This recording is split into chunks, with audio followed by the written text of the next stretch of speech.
عرض کر رہا تھا میں کہ اللہ تعالیٰ نے انسان کے جسم میں جو روح ڈالی ہے، قرآن پاک میں جب اللہ نے اس کا تذکرہ کیا تو ارشاد فرمایا کہ میں نے فرشتوں سے کہا تھا فَإِذَا سَوَّيْتُهُ وَنَفَخْتُ فِيهِ مِن رُوحِي۔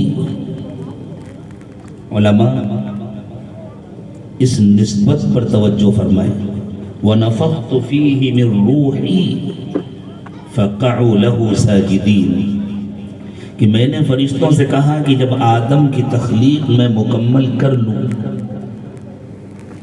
اور آدم کے جسم میں اپنی روح پھونک دوں، توحید کا مسئلہ اللہ نے اور اللہ کے رسول نے اتنا صاف کر دیا ہے کہ اب کسی غلط فہمی کی گنجائش نہیں رہ گئی، ورنہ نامعلوم کیا کیا سمجھ لیا جاتا انسان کے سلسلے میں اس نسبت کی وجہ سے۔ تو اللہ تعالیٰ نے اس روح کو اتنی عزت بخشی ہے اور اتنے اہتمام سے اس روح کو پیدا فرمایا ہے کہ اپنی ذات کی طرف اس کو منسوب کیا۔ انسان کو جو بھی عزت ملی ہے وہ اس روح کی وجہ سے۔ کھانا پینا جسم کی ضرورت ہے اور ہدایت روح کی ضرورت ہے۔ روح جسم سے افضل ہے تو روح کی ضرورت بھی جسم کی ضرورت سے افضل ہے۔ اور جس طرح دنیا میں کوئی انسان کھائے پیے بغیر زندہ نہیں رہ سکتا، جس طرح کوئی انسان سانس لیے بغیر زندہ نہیں رہ سکتا، اسی طرح کوئی انسان روحانی اعتبار سے ہدایت کے بغیر زندہ نہیں رہ سکتا۔ جو ہدایت سے محروم ہوتا ہے وہ زمین پر چلتی پھرتی لاش ہوتا ہے، وہ حقیقت میں زندہ نہیں ہوتا۔ اسی لیے اللہ تعالیٰ نے ایسے لوگوں کو مردوں سے تشبیہ دے کر فرمایا وَمَا أَنْتَ بِمُسْمِعٍ مَّن فِي الْقُبُورِ۔ اے نبی صلی اللہ علیہ وسلم، آپ ان کو نہیں سنا سکتے جو قبروں میں دفن ہو چکے ہیں۔ حالانکہ یہ کہا جا رہا ہے ان کے لیے جو ابھی دفن نہیں ہوئے ہیں، جو زمین پر زندہ ہیں، چلتے ہیں، پھرتے ہیں، کھاتے ہیں، پیتے ہیں، لیکن وہ ہدایت نہیں قبول کر رہے، تو اللہ ان کو مردوں سے تشبیہ دے رہے ہیں اور فرما رہے ہیں وَمَا أَنْتَ بِمُسْمِعٍ مَّن فِي الْقُبُورِ۔ آپ ان کو نہیں سنا سکتے، آپ اپنی بات ان کو نہیں سمجھا سکتے جو قبروں میں دفن ہو چکے ہیں، جو مر چکے ہیں۔ اسی لیے اللہ تعالیٰ نے پہلے دن سے پہلے انسان کے ساتھ ہدایت کا مکمل انتظام کیا۔ اس روح زمین پر پہلے انسان ہیں سیدنا آدم علیہ السلام، اور حضرت آدم علیہ السلام ہی اللہ کے پہلے نبی۔ اولاد آدم کے لیے ایک دن بھی ایسا نہیں گزرا جس میں ان کی ہدایت کا انتظام ہے۔ اللہ تعالیٰ کی یہ مصلحت تھی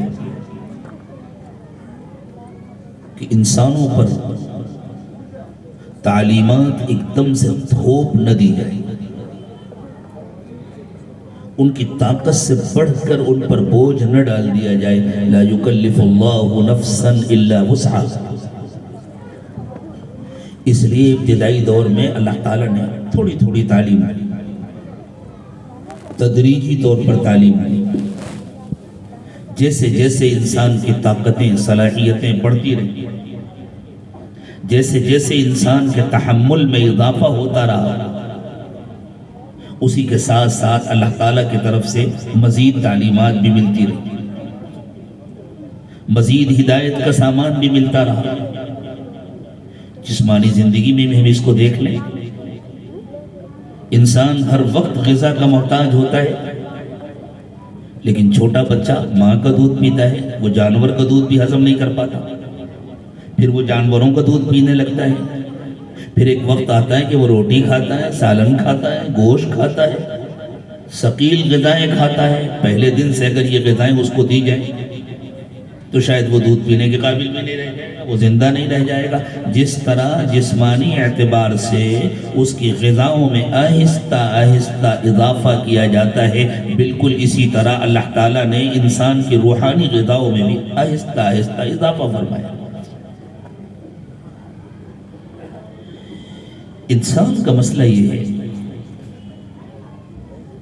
کہ جہاں سے اس کو فائدہ ہوتا ہے وہاں سے اس کو عقیدت ہو جاتی ہے۔ شریف انسان اگر کوئی اس پر احسان کر دیتا ہے تو وہ ساری زندگی احسان کو یاد رکھتا ہے، کبھی فراموش نہیں کرتا۔ الانسان عبد الاحسان عربی کا بہت مشہور مقولہ ہے۔ جہاں سے روحانی فائدہ ہوتا ہے، جہاں سے ہدایت ملتی ہے، اس مقام سے، ان افراد سے، ان کتابوں سے انسان کو عقیدت ہو جاتی ہے،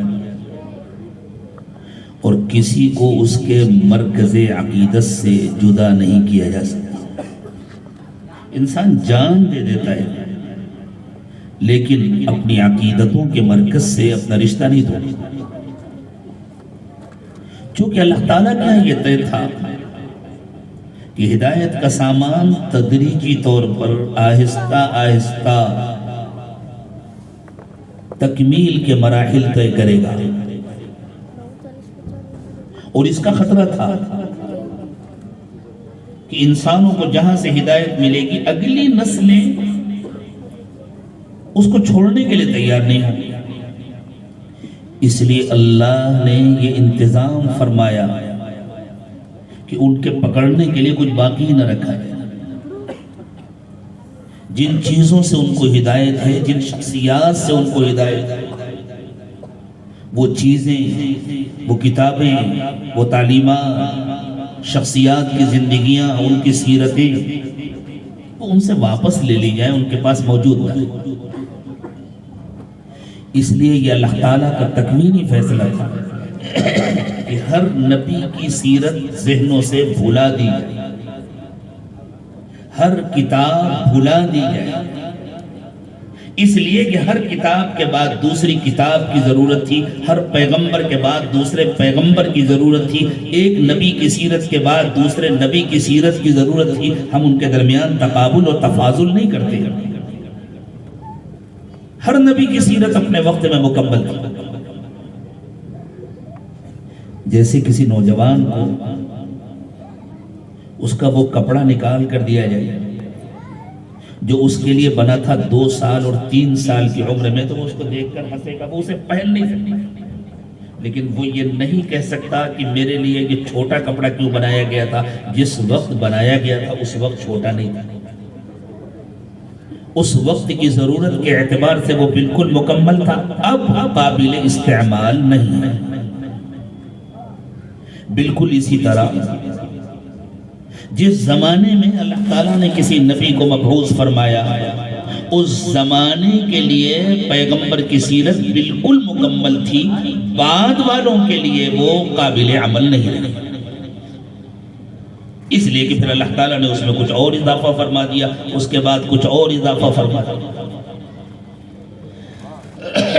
لیکن سنت اللہ یہ ہے کہ جو اللہ کے تکوینی فیصلے ہوتے ہیں ان کو نافذ کرنے کے لیے اللہ تعالیٰ دنیا میں اسباب پیدا فرماتا ہے، فیصلے اللہ کے نافذ ہوتے ہیں۔ ایک حدیث قدسی کا مفہوم ہے، پروردگار عالم نے ارشاد فرمایا کہ دنیا میں خیر بھی میں پیدا کرتا ہوں، شر بھی میں پیدا کرتا ہوں، خوش نصیب ہیں وہ لوگ جن کو خیر کے لیے میں استعمال کرتا ہوں، بد نصیب ہیں وہ لوگ جن کو شر کے لیے میں استعمال کرتا ہوں۔ تو نبیوں کی سیرتیں محفوظ نہ رہیں،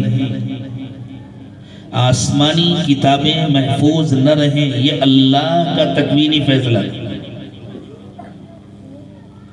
لیکن اسباب کی دنیا میں اللہ تعالیٰ نے ان انسانوں اور جناتوں کو استعمال فرمایا جنہوں نے اپنے آپ کو شیطان کے حوالے کر دیا تھا۔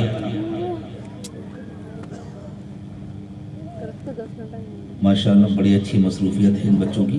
ان لوگوں کو ذرا پیچھے کرتے ہیں آہستہ سے, لیکن بڑے بچے بن کر شور نہ کریں, ان کو محبت سے پیچھے کریں. میرا بارہا تجربہ ہے, میں جب بچوں کو ٹوکتا ہوں نا تو بڑے اپنے بچے ہونے کا ثبوت دیتے ہیں, فوراً چلانا شروع کر دیتے ہیں. ہاں ان کو پیچھے بیٹھا دیں. اصل میں دیکھیں بچوں سے ان کا بچپن چھینا نہیں جا سکتا, ان کو یہی کرنا چاہیے جو کر رہے ہیں. غلطی ان کی نہیں, غلطی آپ کی ہے, آپ نے ان کو غلط جگہ بیٹھایا. ان کو ان کی جگہ پر بیٹھا دیجیے, جو وہ کرتے ہیں ان کو کرنے دیجیے. جب وہ بڑے ہوں گے تو یہاں بیٹھیں گے.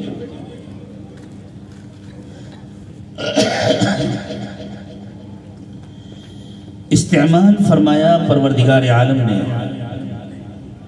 ان انسانوں اور جناتوں کو, ان بدنصیب انسانوں اور جناتوں جنہوں نے اپنے آپ کو شیطان کے سپرد کر دیا تھا. یہ انسان کا اپنا فیصلہ ہے کہ وہ اپنے کو کس کے حوالے کرتا ہے. قرآن پاک کا دل ہے سورہ یاسین, اس میں اللہ تعالیٰ نے فرمایا الم اعہد الیکم یا بنی آدم الا تعبدوا الشیطان. آدم کے بیٹو, کیا میں نے تم سے اس کا وعدہ نہیں لیا تھا کہ تم شیطان کی بندگی نہیں کرو گے, اپنے کو شیطان کے حوالے نہیں کرو گے. انہ لکم عدو مبین, وہ تمہارا بھلا ہوا دشمن ہے. وَأَنِ اعْبُدُونِي هَذَا صِرَاطٌ مُسْتَقِيمٌ, اور کیا میں نے تم سے اس کا وعدہ نہیں لیا تھا کہ تم اپنے کو میرے حوالے کرو گے, میری بندگی کرو گے, میرے غلام بنو گے. یہی سیدھا راستہ ہے. تو جن لوگوں نے اپنے آپ کو اپنے اختیار سے, اپنی مرضی سے, اپنی پسند سے اللہ کے دیے ہوئے اختیار کا غلط استعمال کر کے, جن لوگوں نے اپنے آپ کو شیطان کے حوالے کر دیا تھا, شیطان نے ان کو استعمال کیا. لیکن صدیوں جب یہی عمل تسلسل کے ساتھ جاری رہا, ہزار سال گزر گئے, نبی آتے, دین سکھاتے, اللہ کی طرف بلاتے, بڑی محبت سے لوگوں سے کہتے انی لکم ناصح امین, میں سچا ہوں, امانتدار ہوں, تمہارا ہمدرد ہوں, تمہارا خیر خواہ ہوں. کوئی مانتا, کوئی انکار کرتا, کوئی موافق ہوتا, کوئی مخالف ہوتا. ماننے والے, ان کے طریقے پر چلنے والے, ان کی ایک ایک بات کو یاد رکھنے کی کوشش کرتے, ان کے بتلائے ہوئے راستے کو اختیار کرنے کی کوشش کرتے, ان کے ہر عمل کو آنکھوں سے لگا کر رکھنا چاہتے. اور دھیرے دھیرے شیطان اور شیطان کے متبعین اور اس کے کارندے حالات ایسا بدلتے کہ وہ بیچارے عمل کرنا چاہتے تو نہ کر پاتے, اور کچھ دنوں کے بعد انہی نیک لوگوں کی نسلیں ان تعلیمات کو بھول جاتی. اللہ کی کتابوں میں تحریف ہو جاتی, کہیں لفظی تحریف ہوتی, کہیں معنوی تحریف ہوتی, کہیں لوگ بدل دیتے, کہیں بھول جاتے. جب ہزاروں سال تک یہی ہوتا رہا تو شیطان کی ہمتیں بہت بڑھتی گئی. بے وقوف تو وہ پہلے سے تھا, اور ہمیشہ یاد رکھیے آدمی چاہے جتنا پڑھا لکھا ہو, اگر اس کے اندر کبر ہے تو اس کی عقل پر پردہ پڑ جاتا ہے. ہر متکبر بے وقوف ہوتا ہے, ہر متکبر احمقانہ باتیں کرتا ہے, ہر متکبر ناسمجھی کی باتیں کرتا ہے. خود شیطان کے سلسلے میں آپ دیکھ لیجیے, اس نے پروردگار عالم سے کتنی ناسمجھی کی بات کی تھی. جب اللہ تعالیٰ نے حکم دیا فرشتوں کو, اور وہ بھی شامل تھا اس حکم میں, وہ چونکہ فرشتوں کے درمیان رہتا تھا, اور اللہ نے سب سے کہا تھا کہ جب آدم کی تخلیق مکمل ہو جائے, آدم کے جسم میں جان پڑ جائے, تو تم سب سجدہ کرنا. اس حکم کا مخاطب وہ بھی تھا. جیسے ہی سیدنا آدم علیہ السلام نے آنکھیں کھولی, سارے فرشتے سجدے میں گر گئے, شیطان نے سجدہ نہیں کیا. اور سجدہ نہ کرنے کی وجہ اس کے دل کے اندر چھپا ہوا کبر تھا۔ کبر بڑائی کو کہتے ہیں۔ بڑائی صرف اللہ کا حق ہے، اللہ کے سوا کوئی بڑا نہیں۔ اسی لیے قرآن پاک نے بار بار کبر کو استکبار کہا ہے۔ استکبار کے معنی ہے بڑائی کا جھوٹا خیال۔ مخلوق میں جو بڑائی کا خیال ہوتا ہے وہ سچا نہیں ہوتا، جھوٹا ہوتا ہے۔ بڑائی صرف اللہ کی ہے۔ اللہ اکبر، اللہ سب سے بڑے ہیں، اللہ کے سوا کوئی بڑا نہیں۔ جو اللہ کے آگے اپنے کو جھکاتا ہے اللہ اس کو بڑا بناتے ہیں۔ من تواضع للہ رفعہ اللہ، جو چھوٹا بنتا ہے اللہ اسے بڑا بناتے ہیں، اور جو بڑا بنتا ہے اللہ اسے رگڑ دیتے ہیں، ختم کر دیتے ہیں۔ جہنم کے سلسلے میں اللہ تعالیٰ نے ارشاد فرمایا فَبِئْسَ مَثْوَى الْمُتَكَبِّرِينَ، یہ متکبرین کا بدترین ٹھکانہ ہے۔ مخلوق میں جب کبر پیدا ہوتا ہے تو اس کے لیے کبر کے بجائے قرآن کہیں استکبار کا لفظ استعمال کرتا ہے، کہیں تکبر کا لفظ استعمال کرتا ہے۔ تفاعل ہو یا استفعال، دونوں میں تکلف کے معنی پائے جاتے ہیں۔ یعنی یہ بڑائی حقیقی نہیں ہوتی، جھوٹی بڑائی ہوتی۔ تو اللہ تعالیٰ نے شیطان سے پوچھا تو نے سجدہ کیوں نہیں کیا؟ سوال کے الفاظ پر غور کیجئے۔ استکبرت ام کنت من العالین، یہ تیری جھوٹی بڑائی یا تو واقعی بڑائی؟ کیا سوال ہے؟ یہ تو نے جو کچھ کیا ہے وہ بڑائی کی وجہ سے کیا ہے۔ اب یہ بتلا کہ یہ جھوٹی بڑائی ہے یا تو واقعی بڑائی؟ تو وہ تو اپنے کو واقعی بڑا سمجھتا تھا نا۔ اس نے سوچا اچھا اگر میں یہ ثابت کر دوں کہ میں واقعی بڑا ہوں تو میرا عذر قبول ہو جائے گا۔ اس لیے کہ اس کے ذہن میں یہ بات تھی میں سینئر ہوں، آدم جونیئر ہے، جونیئر کو سینئر کا سجدہ کرنا چاہیے، سینئر جونیئر کا کیوں سجدہ کرنا؟ ہمارے یہاں شمالی ہندوستان میں اردو میں ایک مثل ہے، کہتے ہیں الٹے باز بریلی کو، یہ الٹی گنگا بہائی جا رہی ہے۔ سینئر کو حکم دیا جا رہا ہے کہ وہ جونیئر کے آگے جھکے۔ تو جیسی اللہ تعالیٰ نے یہ بات پوچھی استکبرت ام کنت من العالین، یہ تیری جھوٹی بڑائی ہے یا وہ تو واقعی بڑا ہے؟ تو اس نے اپنے کو واقعی بڑا ثابت کرنے کی کوشش کی اور فوراً کہا انا خیر من، اللہ یہ کوئی پوچھنے کی بات ہے؟ آپ سے زیادہ کون جانتا ہے، میں اس سے بہت بہتر ہوں، میں واقعی بڑا ہوں، میرے اندر فضیلت ہے، میرے اندر بڑائی ہے، میری اہمیت زیادہ ہے۔ کیوں؟ خلقتنی من نار وخلقتہ من طین، مجھے آپ نے آگ سے بنایا ہے، آدم کو مٹی سے بنایا ہے، اور آگ کی خصوصیت بلندی ہے، مٹی کی خصوصیت پستی ہے۔ آپ بتلائیں یہ باتیں سمجھداری کی ہیں یا ناسمجھی کی؟ وہ بات کس سے کر رہا ہے؟ پروردگار عالم سے کر رہا ہے۔ یہ سوال اس وقت پیدا ہوتا سینئر سجدہ کرے یا جونیئر سجدہ کرے جب سجدہ کرنے کا حکم حضرت آدم نے دیا ہوتا۔ سجدہ کرنے کا حکم حضرت آدم نے نہیں دیا، پروردگار عالم نے دیا ہے، اور اللہ سے بڑا کوئی ہو سکتا؟ اللہ تو سب سے بڑے ہیں نا۔ وہ سجدہ حقیقت میں حضرت آدم کا سجدہ نہیں تھا، وہ سجدہ تو حقیقت میں اللہ کے حکم کا سجدہ تھا۔ جیسے ساری دنیا کے ایمان والے جب سجدہ کرتے ہیں نماز میں تو کعبے کی طرف رخ کرتے ہیں، کعبے کی عمارت کا سجدہ ہوتا ہے یا پروردگار عالم کا سجدہ ہوتا ہے؟ کعبہ تو قبلہ ہے، کعبے کے ذریعے تو رخ متعین ہوتا ہے، اس لیے کہ اللہ نے حکم دیا ہے وَحَيْثُ مَا كُنْتُمْ فَوَلُّوا وُجُوهَكُمْ شَطْرَهُ، تم جہاں بھی رہو ادھر منہ کر کے سجدہ کرو۔ اس لیے اللہ تعالیٰ کے حکم پر سجدہ ہوتا ہے۔ سجدہ تو اصل میں اللہ کا ہوتا ہے۔ فرشتوں کو معلوم تھا اللہ کا حکم ہے کہ آدم کے آگے جھکو، ہم تو اللہ کے حکم کے آگے جھک رہے ہیں، اللہ جہاں کہیں گے وہاں جھک جائیں گے۔ اتنی موٹی بات اس کے سمجھ میں نہیں آئی، اس لیے کہ اس کی عقل پر پردہ پڑا تھا تکبر کی وجہ سے۔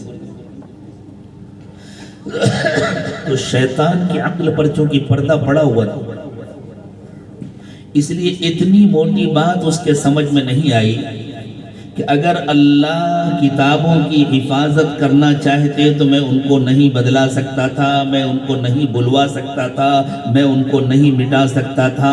اگر اللہ انبیاء کرام علیہ السلام کی تعلیمات کی حفاظت کرنا چاہتے اور ان کی زندگیوں اور ان کی سیرتوں کی حفاظت کرنا چاہتے تو میں ان کو نہیں مٹا سکتا تھا۔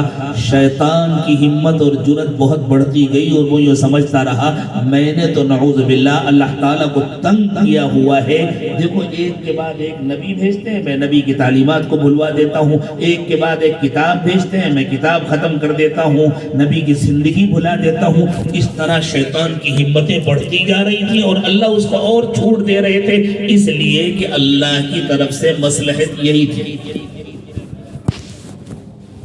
پہلے دن سے طے تھا اللہ کی جانب سے، ان تدریجی مراحل سے گزار کر اخیر میں جب دین کی تکمیل ہوگی تو بعثت ہوگی امام الانبیاء سیدنا محمد رسول اللہ صلی اللہ علیہ وسلم کی، اور آپ پر اللہ تعالیٰ اپنے دین کو مکمل فرما دیں گے۔ جیسے حجۃ الوداع میں اللہ نے اعلان فرمایا الیوم اکملت لکم دینکم واتممت علیکم نعمتی ورضیت لکم الاسلام دینا۔ اب دین مکمل ہو گیا، اب چونکہ کوئی تبدیلی نہیں ہونی اور ہدایت انسان کی بنیادی ضرورت ہے، اس لیے اب ہدایت کا یہ نسخہ قیامت تک محفوظ رہے گا۔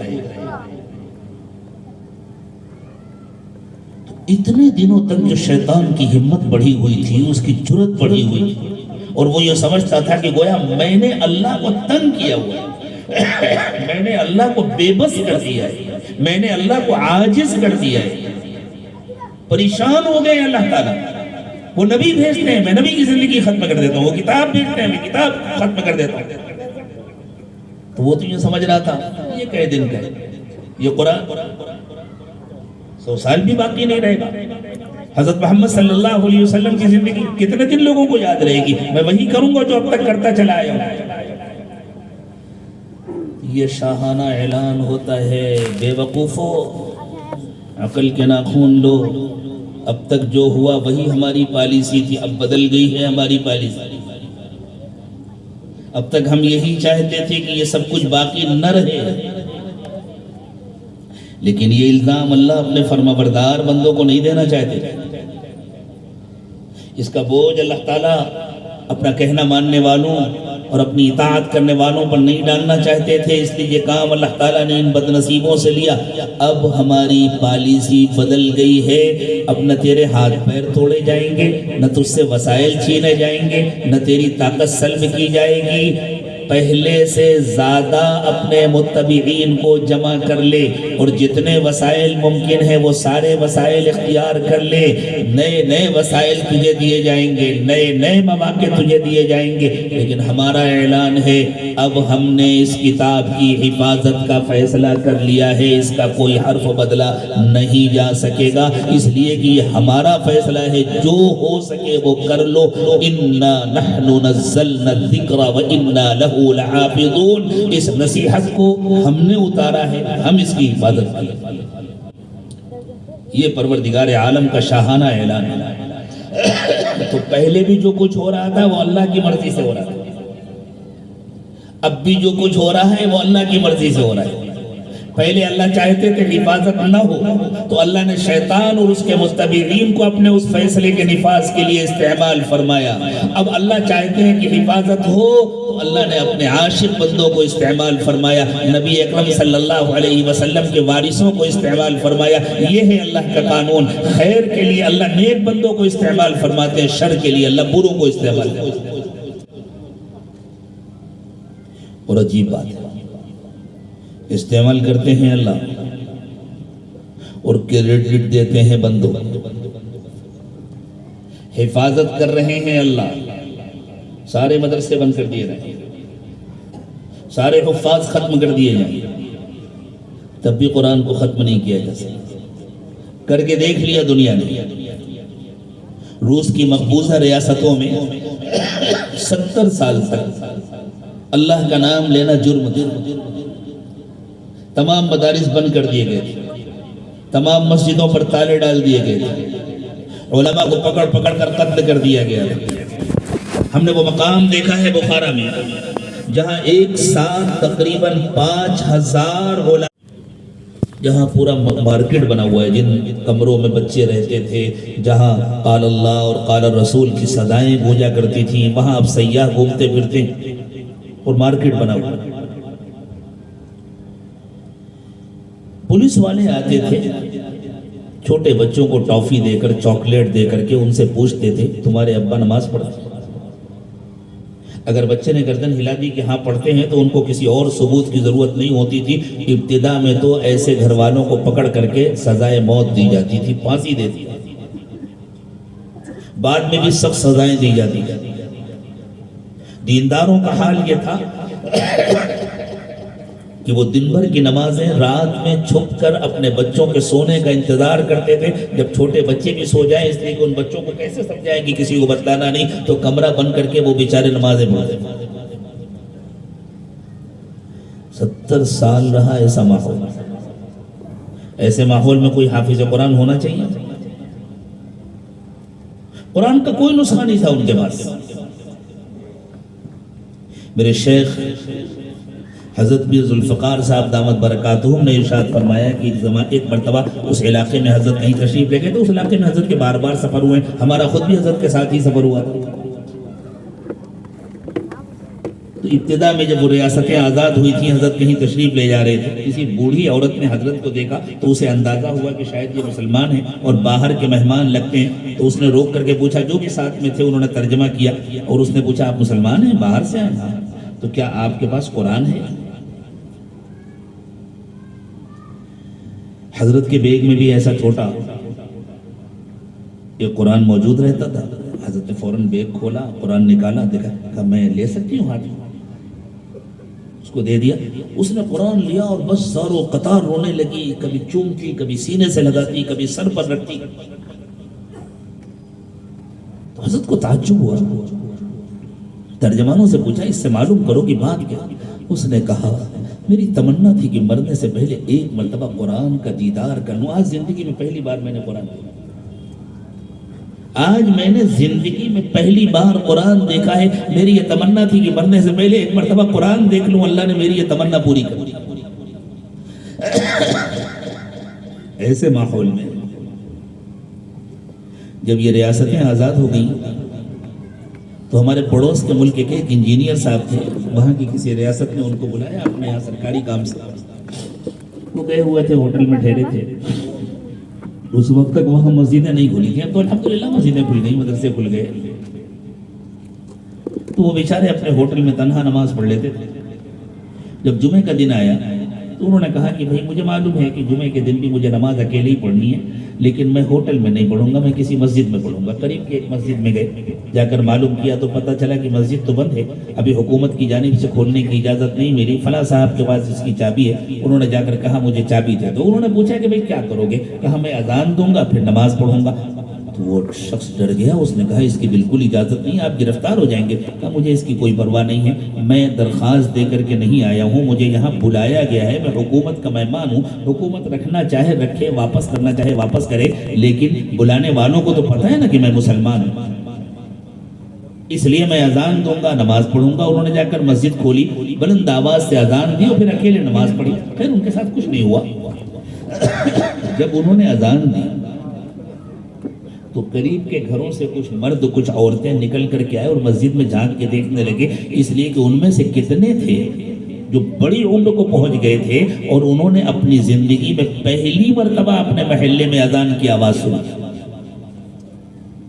اخیر میں تو خیر وہ ریڈیو اور ٹی وی پر باہر کی اذانیں سننے لگے تھے. شروع میں تو ان ساری چیزوں پر بھی پابندی تھی، اور ابتدائی دور میں جب روس کا انقلاب آیا تھا اس زمانے میں تو ایسے وسائل بھی نہیں تھے جن کے ذریعے باہر کی آوازیں آ سکیں. تو لوگ کھڑے ہو کر دیکھنے لگے، عورتیں بھی دیکھنے لگیں، مرد بھی دیکھنے لگے. انہوں نے اطمینان سے نماز پڑھی. مسافر تھے، 2 رکعت ظہر کی نماز پڑھی تھی. نماز پڑھی جب نکلنے لگے تو قریب کے ایک گھر سے کسی نے آ کر کے کہا آپ ہمارے یہاں چائے پی لیتے. وہ جا کر کے بیٹھے. ان ملکوں میں چائے بڑی تفصیلی ہوتی ہے، پورا دسترخوان لگتا ہے اور اخیر میں چائے آتی ہے. اس سے پہلے تقریباً ایک طرح کے کھانا ہو جاتا ہے، فروٹ ہوتے ہیں، ڈرائی فروٹ بھی، تازے فروٹ بھی، بسکٹ اور نہ معلوم کیا کیا ہوتا ہے۔ تو وہ گھر کی عورتیں لگ گئی جلدی جلدی تیاری کرنے میں، اور ان کی خوشیوں کا ٹھکانہ نہیں تھا کہ ہمارے یہاں ایک ایسا مہمان آیا جس نے مسجد میں اذان دی۔ ایک چھوٹا بچہ تھا، 10-12 سال کا بچہ رہا ہوگا۔ انجینئر صاحب نے اس کو بلایا اور بلا کر پوچھا تمہیں قرآن پڑھنا آتا ہے؟ ان کو یہ خیال تھا کہ شاید اس کو بسم اللہ الرحمن الرحیم بھی یاد نہیں ہوگا اس ماحول میں۔ تو بچے نے گردن ہلائی کہ ہاں آتا ہے۔ پھر انہوں نے اپنے بیگ سے قرآن نکالا اور کھول کر سامنے رکھا، پڑھو۔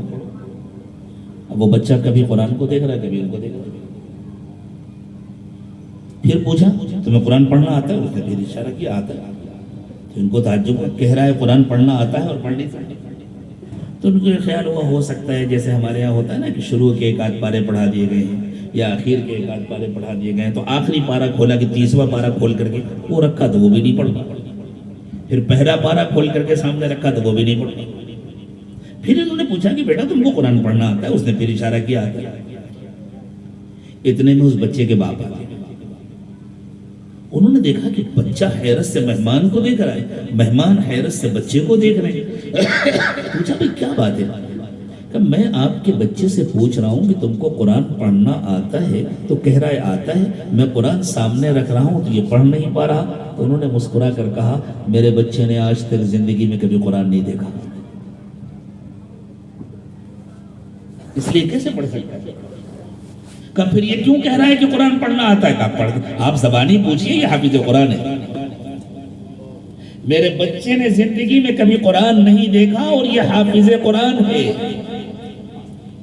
اب کہتے ہیں انہوں نے زبانی کوئی آیت پڑھی تو بڑی روانی کے ساتھ اس نے عمدہ لہجے میں تجوید کے ساتھ اس سے آگے پڑھنا شروع کر دیا۔ معلوم ہوا کہ یہ مکمل قرآن کا حافظ ہے اور اسے قرآن پڑھنا نہیں آتا، یہ حفاظت اللہ ہی کر سکتے ہیں۔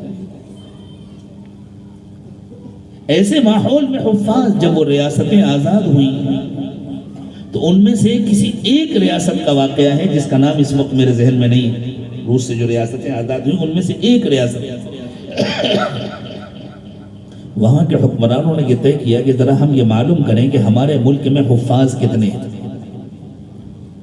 تو انہوں نے بین ریاستی قرآن پاک کا ایک مسابقہ منعقد کیا کہ حفاظ آئیں، شرکت کریں، کامیاب ہونے والوں کو انعامات دیے جائیں گے، اور ایک فارم جاری کیا گیا تاکہ کتنے فارم بھرے گئے اس سے یہ اندازہ ہو کہ ہماری ریاست میں کتنے حفاظ ہیں۔ 70 سال جس ملک میں ایسے حالات گزرے ہوں جہاں اللہ کا نام لینا جرم ہو، ایسے ملک میں، ایسی ریاست میں اگر کوئی ایک حافظ ہوتا تو وہ معجزہ ہوتا قرآن پاک کا۔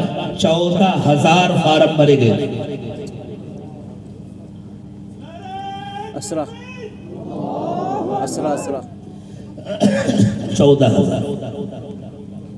ہو سکتا ہے کچھ ایسے بیمار ہوں جو نہ بھر سکے ہوں فارم، ممکن ہے کچھ ایسے لوگ ہوں جن تک اطلاع نہ پہنچی ہو، اور ممکن ہے کچھ ایسے بھی مخلص لوگ ہوں جنہوں نے اظہار نہ کرنا چاہا ہو، اس مسابقے میں حصہ نہ لیا ہو۔ اس سے زیادہ تعداد ہو سکتی، کم تو نہیں ہو سکتی۔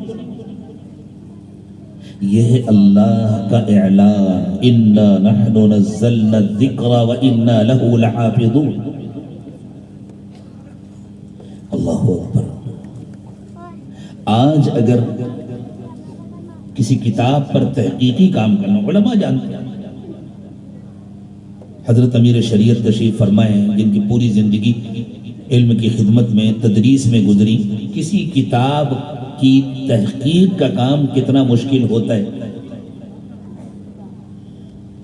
مصنف نے اپنے قلم سے جو نسخہ تیار کیا، اس کے شاگردوں نے جو ان نسخوں کی نقول تیار کی، ان میں اتنا فرق ہو جاتا ہے کہ بسا اوقات کئی نسخوں کو حاصل کر کے ان میں آپس میں مقابلہ کرنا، عربی میں اس کو مقابلہ کہتے ہیں، اردو کی کشتی نہیں،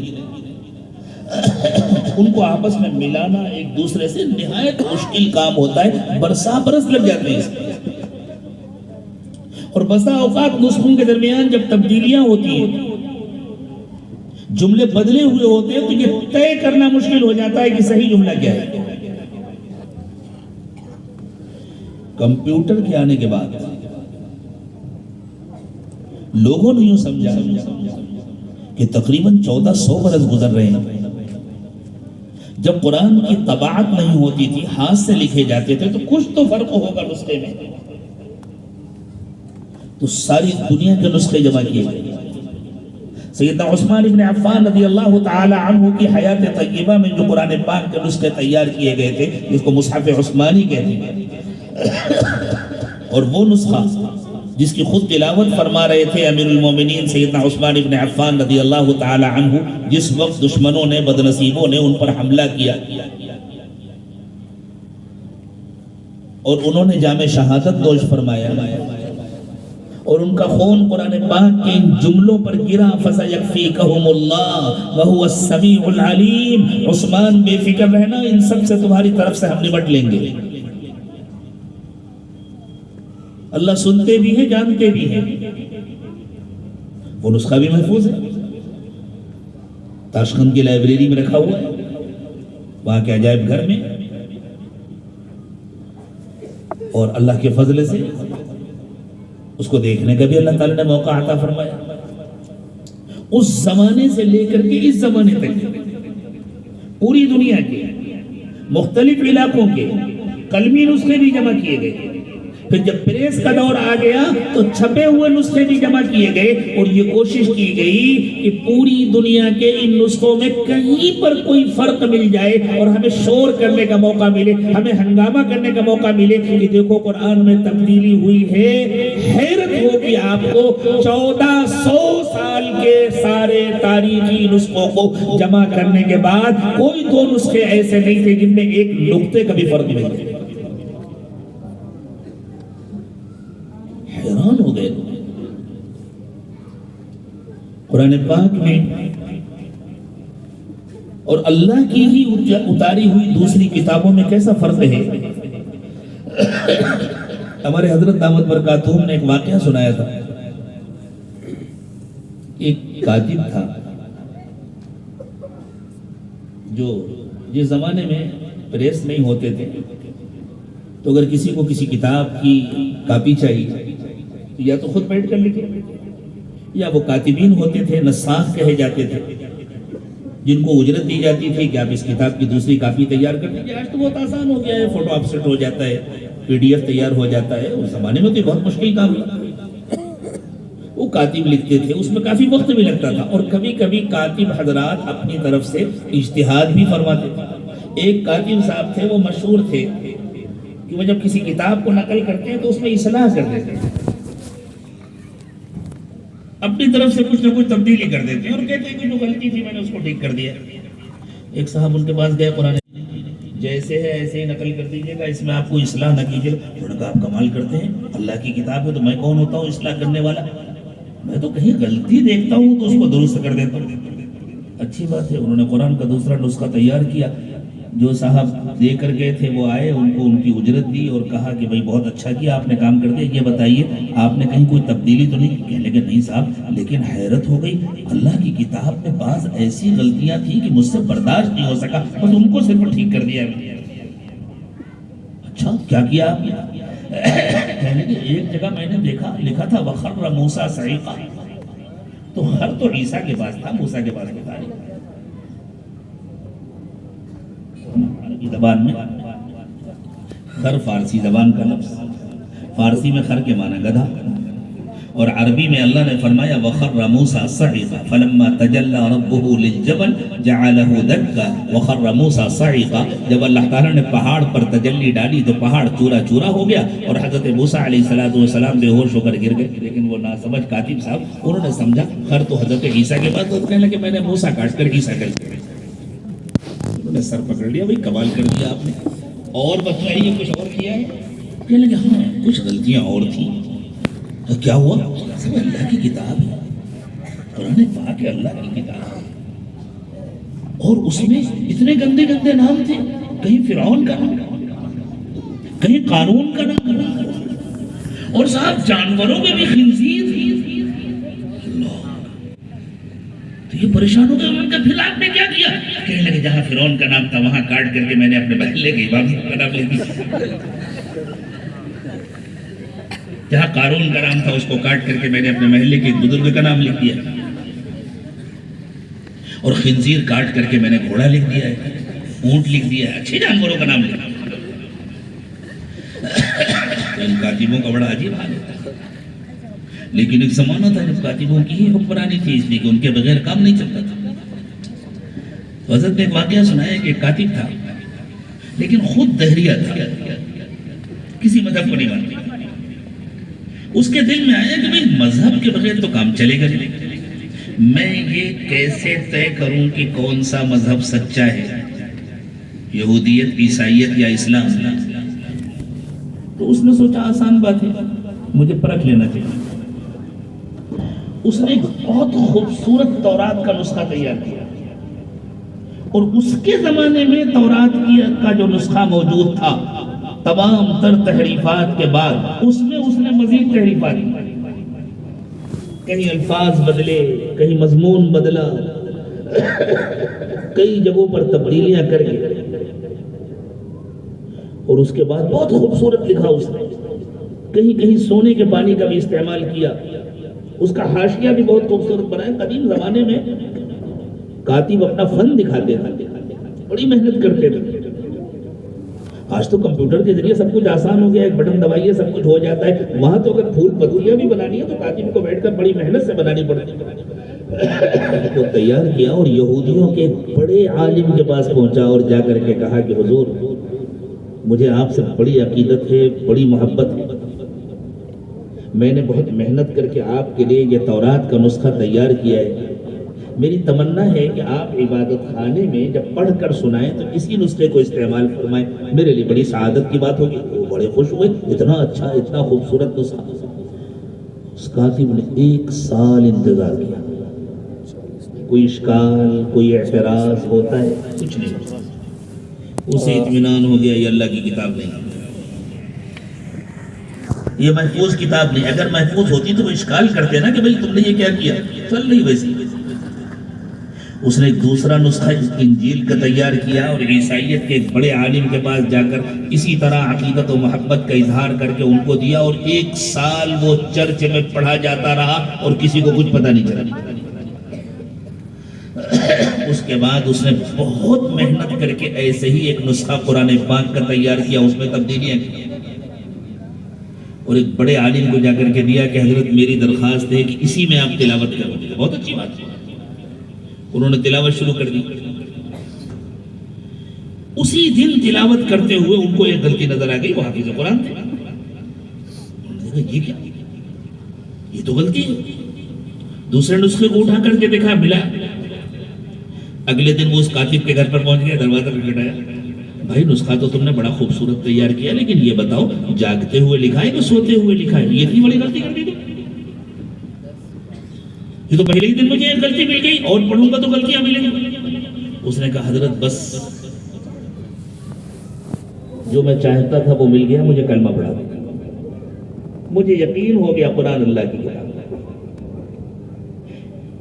اتنا زمانہ ہو گیا یہودیوں کے ہاں میری لکھی ہوئی کتاب پڑھی جا رہی ہے، آج تک کسی کو کوئی اشکال نہیں ہوا۔ عیسائیوں کے ہاں میری لکھی ہوئی کتاب پڑھی جا رہی ہے، ان کو کوئی اشکال نہیں ہوا۔ میں نے آپ کو لکھ کر کے قرآن دیا، جان بوجھ کر میں نے یہ غلطیاں کی تھی۔ 24 گھنٹے نہیں گزرے، آپ آگے اشکال لے کر کے، اعتراض لے کر کے، واقعی اللہ کی کتاب۔ اللہ تعالیٰ نے اس کی حفاظت کا انتظام فرمایا۔ اللہ کا طریقہ یہ ہے کہ جب اللہ شر کے لیے کسی کو استعمال کرتے ہیں تو الزام اسی پر ڈالتے ہیں، استعمال کرتے ہیں اللہ اور الزام اس پر ڈالتے ہیں، اس کو سزا دیتے ہیں، دنیا میں بھی ذلیل کرتے ہیں، آخرت میں بھی سزا دیتے ہیں۔ اور جب اللہ خیر کے لیے کسی کو استعمال کرتے ہیں، وہ اساتذہ ہوں یا طلبہ ہوں، وہ اہل مدارس ہوں، وہ منتظمین ہوں یا معاونین ہوں، سب شامل ہیں۔ معاونین کے بغیر مدرسہ نہیں چل سکتا، منتظمین کے بغیر مدرسہ نہیں چل سکتا، اساتذہ کے بغیر طلبہ کو پڑھائے گا کون، اور طلبہ نہ ہو تو اساتذہ پڑھائیں گے کس کو؟ ان سب سے مل کر مدرسہ چلتا ہے۔ یہ جتنے ہیں ان سب کو اللہ تعالیٰ استعمال فرماتے ہیں، حالانکہ ان سب کو اللہ استعمال کرتے ہیں، اور اللہ چاہتے ہیں کہ یہ ہر وقت اللہ کے شکر گزار رہیں، لیکن قیامت کے دن اللہ انہی کو کریڈٹ دیں گے، تم نے میری کتاب کی حفاظت کی۔ ایک اصول یاد رکھیے، اللہ کہتے ہیں تم کسی نیکی کا خود کریڈٹ مت لینا، تم یہ دعویٰ مت کرنا کہ ہم نے یہ کیا، اگر تم نے دعویٰ کیا اللہ کیا مسترد ہو جاؤ گے۔ تم تو یہ کہو کہ اللہ کا کرم ہے، اللہ کا احسان ہے، ہم کہیں گے کہ تم نے کیا۔ اہل جنت کے بارے میں اللہ تعالیٰ نے فرمایا، اللہ جنتیوں سے کہیں گے کلوا واشربوا ہنیئا بما اسلفتم فی الایام الخالیہ، تم جو بہترین زندگی گزار کر آئے ہو دنیا میں، اس کا بدلہ یہ ہے کہ اب جنت میں ہمیشہ ہمیشہ رہو، جو چاہو کھاؤ، جو چاہو پیو، جیسے رہو۔ کاہے کا بدلہ ہے؟ تمہاری بہترین زندگی کا بدلہ ہے۔ اور اہل جنت کیا کہیں گے؟ الحمدللہ الذی ہدانا لہذا وما کنا لنہتدی لولا ان ہدانا اللہ، ہم اللہ کے شکر گزار ہیں کہ اللہ نے ہمیں اس راستے پر چلا دیا اور اس منزل تک پہنچا دیا، ہم کبھی نہیں پہنچ سکتے۔ اللہ کہتے ہیں تم انکار کرو اپنا، تم یہ کہو کہ ہمارے اندر کوئی خوبی نہیں ہے، تم یہ کہو کہ ہمارے اندر کوئی کمال نہیں ہے، تم ہر کام کو اللہ کی طرف منسوب کرو، یہ اللہ کا کرم ہے، اللہ کا احسان ہے، ہم کریڈٹ تم کو دیں گے، ہم کہیں گے تم نے حفاظت کی ہمارے دین کی، تم نے حفاظت کی ہماری کتاب کی۔ اور فرشتوں کے سامنے اللہ تعالیٰ اسی طرح دستار بندی فرمائیں گے جیسے یہاں علماء کے ہاتھوں دستار بندی ہوئی۔ رسول اکرم صلی اللہ علیہ وسلم نے ارشاد فرمایا، حافظ قرآن کے ماں باپ کو ایسا تاج پہنایا جائے گا جس کے سامنے سورج شرمائے گا۔ تو کوئی تصور کر سکتا ہے کہ خود حافظ کا کیسا اکرام ہوگا؟ حافظ سے تو اللہ تعالیٰ فرمائیں گے اور مکمل ہوگی وہی تمہاری جنت ہے۔ تو یہ اللہ تعالیٰ کی طرف سے خصوصی اللہ کا کرم ہے، اللہ کا احسان ہے ان سارے لوگوں پر جن کو اللہ استعمال فرما رہے ہیں، طلبہ پر، اساتذہ پر، معلمین پر، مدرسین پر، منتظمین پر، معاونین پر، ان سب سے مل کر یہ کام ہو رہا ہے۔ اخیر میں وقت بہت ہو رہا ہے، ایک جملہ عرض کروں گا، مدرسہ کسے کہتے ہیں؟ رسول اکرم صلی اللہ علیہ وسلم نے دو خوبیوں کا تذکرہ کر کے ارشاد فرمایا کہ یہ دو خوبیاں ایسی ہیں جن کو رشک کی نظر سے دیکھنا چاہیے، اور رشک بھی اتنا شدید ہونا چاہیے کہ اگر حسد کی گنجائش ہوتی تو میں یہاں حسد کی اجازت دیتا، لا حسد الا فی اثنتین، حسد کی تو کہیں اجازت نہیں ہے، لیکن یہاں ایسا رشک ہو کہ گویا حسد ہو رہا ہے۔ فرمایا ایک خوبی، رجل آتاہ اللہ مالا فسلطہ علی ہلاکتہ، ایک آدمی کو اللہ تعالیٰ نے مال دیا ہے، دولت مند بنایا ہے، اور ایسا لگتا ہے جیسے اس مال کو خرچ کرنے کی اس کی ڈیوٹی لگا دی، بس وہ ڈھونڈتا پھرتا ہے ہر وقت، کوئی غریب مل جائے، کوئی بیوہ مل جائے، کوئی یتیم مل جائے، کوئی مدرسہ مل جائے، کوئی مسجد مل جائے، کوئی بیمار مل جائے، کوئی پریشان حال مل جائے، میں اللہ کی رضا کے لیے کہاں اپنا مال لگاؤں، کہاں اپنا مال کھپاؤں، کہاں اپنا مال خرچ کروں۔ اللہ کے نبی صلی اللہ علیہ وسلم نے فرمایا کہ یہ اس قابل ہے کہ لوگ اس کی نظر، لوگ اس کو دیکھیں، اس پر رشک کریں، اس کی نقل کریں۔ اور فرمایا دوسرا آدمی جو قابل رشک ہے، رجل آتاہ اللہ العلم والحکمہ، رجل آتاہ اللہ الحکمہ فہو یقضی بہا ویعلمہ، او کما قال صلی اللہ علیہ وسلم۔ مفہوم یہی ہے، ہو سکتا ہے کوئی لفظ بدل جائے، کہ دوسرا وہ ہے جس کو اللہ تعالیٰ نے علم دیا، وہ اس علم سے خود بھی فائدہ اٹھاتا ہے، اس کے پاس مقدمات آتے ہیں تو فیصلہ کرتا ہے، وہ لوگوں کو مسائل بتلاتا ہے، اور وہ دوسروں کو یہ علم سکھاتا بھی ہے، وہ استاذ بھی ہے، وہ معلم بھی ہے، پڑھاتا بھی ہے۔ یہ دو خوبیاں ہیں جن کے بارے میں اللہ کے نبی صلی اللہ علیہ وسلم نے ارشاد فرمایا کہ یہ دونوں قابل رشک خوبیاں ہیں جن کو بھی اللہ تعالیٰ نے عطا فرمایا ہے۔ ان دونوں کو جوڑ دینے کا نام ہے مدرسہ۔ اساتذہ پڑھاتے ہیں، معاونین تعاون کرتے ہیں، معاونین شامل ہوتے ہیں پہلے زمرے میں، رجل آتاہ اللہ مالا فسلطہ علی ہلاکتہ، اور اساتذہ شامل ہوتے ہیں دوسرے زمرے میں۔ اللہ تعالی ہمارے تمام مدارس کو قبول فرمائے، اس مدرسے کو بھی قبول فرمائے، دن دونی رات چوگنی ترقیات نصیب کرے۔ ایک بچے نے عربی میں تقریر کی، تقریر عربی میں ہو یا اردو میں، چونکہ میں نے عربی میں سنی تھی اس لیے میں کہہ رہا ہوں، اساتذہ اس پر توجہ دیں۔ بچے کی آواز بہت زیادہ بلند تھی، یہ پسند نہیں کیا جاتا دنیا میں، اسے پست آواز میں نرم آواز میں تقریر کرنا سکھائی. وہ بہت جلدی جلدی جملے ادا کر رہا تھا. یہ پسندیدہ نہیں ہے کسی بھی زبان میں، نہ اردو میں نہ عربی میں. یہ جو ہمارے ہاں تقریروں کی مشق کرائی جاتی ہے بہت تیز بولتے ہیں، یہ مفید نہیں ہے. اس سے کانوں کو سن کر اچھا لگتا ہے لیکن یہ بات دلوں تک نہیں پہنچتی، مفید نہیں ہوتی.